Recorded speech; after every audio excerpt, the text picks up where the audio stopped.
Hello mga kachabs! Ngayon gagawa tayo ng healthy chocolate granola recipe. Ayan, ito yung oats. Ito yung 8 cups rolled oats, 2 cups finely chopped nuts, tapos 1 cup coconut flakes, 1 teaspoon salt, at saka 1 cup coconut sugar, 1 cup cocoa powder. Ayan na, nahalo na ito lahat. Ngayon, dadagdag natin yung almond.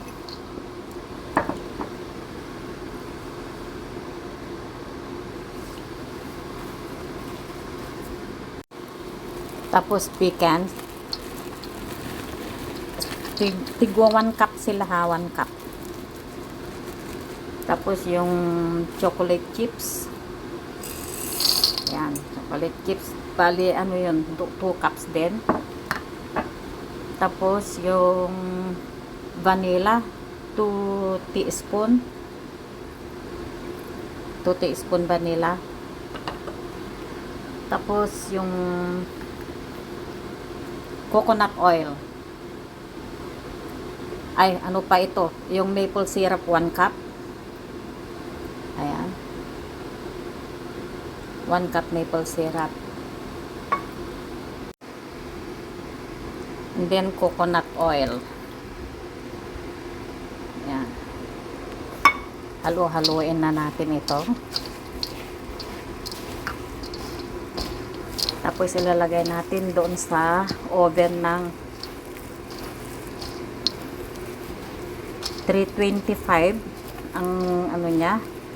Tapos 40 minutes. Ayan. 325, 40 minutes.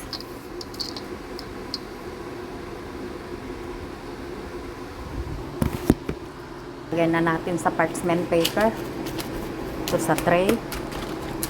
Tapos, oven ng 40 minutes, 325. Ayan. Ayan na, nasa oven na. Antayin natin ng 40 minutes.